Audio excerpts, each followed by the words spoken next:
Tensions are at an all-time high between the United States and China.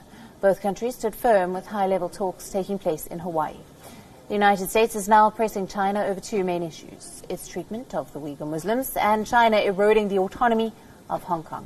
This comes as U.S. Secretary of State Mike Pompeo met with senior Chinese officials at a military base in Hawaii. This is the highest-level meeting between the countries since the coronavirus pandemic broke out. According to the U.S. State Department, Pompeo stressed on the need for fully reciprocal dealings between the two nations across commercial, security, and diplomatic interactions.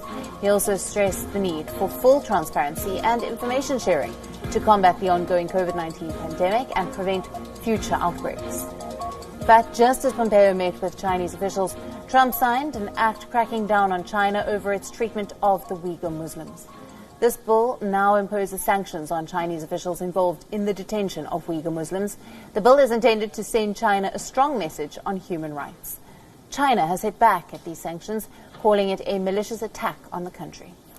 In a statement by the Chinese Foreign Ministry, China said, and I quote, "We again urge the U.S. side to immediately correct its mistakes and stop using this Xinjiang-related law to harm China's interests and interfere in China's internal affairs. Otherwise, China will resolutely take countermeasures, and all the consequences arising must be fully borne by the United States," unquote. And not just that. Pompeo and his G7 counterparts have now issued a strong statement against Hong Kong's controversial security law. The G7 statement voices grave concerns about this law that prohibits subversion and other perceived offences in the financial hub.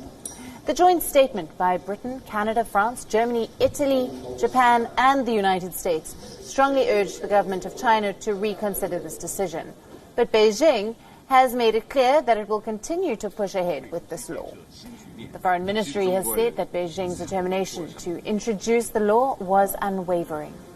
China also denounced the statement by the G7 foreign ministers.